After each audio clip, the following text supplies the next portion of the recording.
ng bayan, maasahan anumang panahon.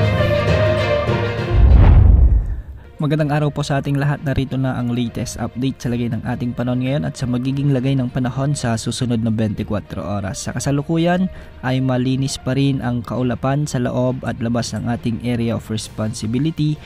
Kaya wala pa rin tayong namamonitor na anumang sama ng panahon gaya ng LPA o potential na bagyo na posibleng pumasok sa ating area of responsibility sa susunod na 3 hanggang 5 araw. Sa ngayon nga, ang dominanting weather system sa ating bansa ay ang easterlies o ang mainit na hangin mula sa karagatang Pasipiko at ito ngayon ang nagdadala ng mainit o malinsang panahon sa buong bansa.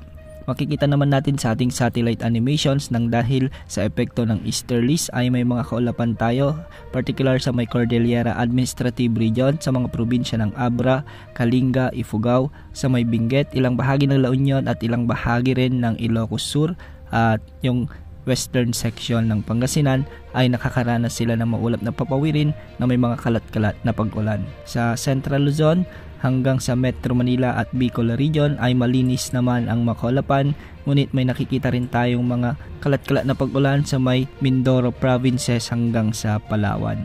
Sa Visayas, makikita rin natin sa ating satellite animations na may mga localized thunderstorms na umiiral sa bahagi ng Masbate, ang northern portion ng Western Visayas at ang sa Negros Island region.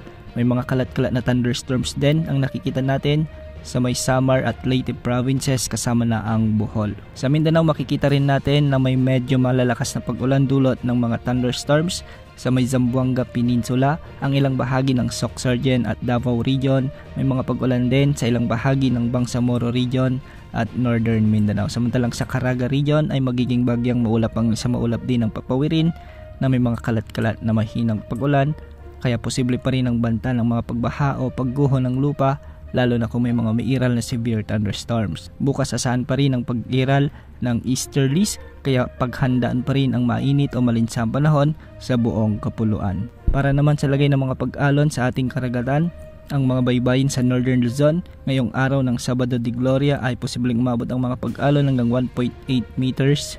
Samantalang sa nalalabing baybayin ng bansa posibleng umabot ang mga pag-alon hanggang 1.8 meters. Yan ang update sa lagay ng panahon. Ito pang weather update ng bayan, maasahan anumang panahon.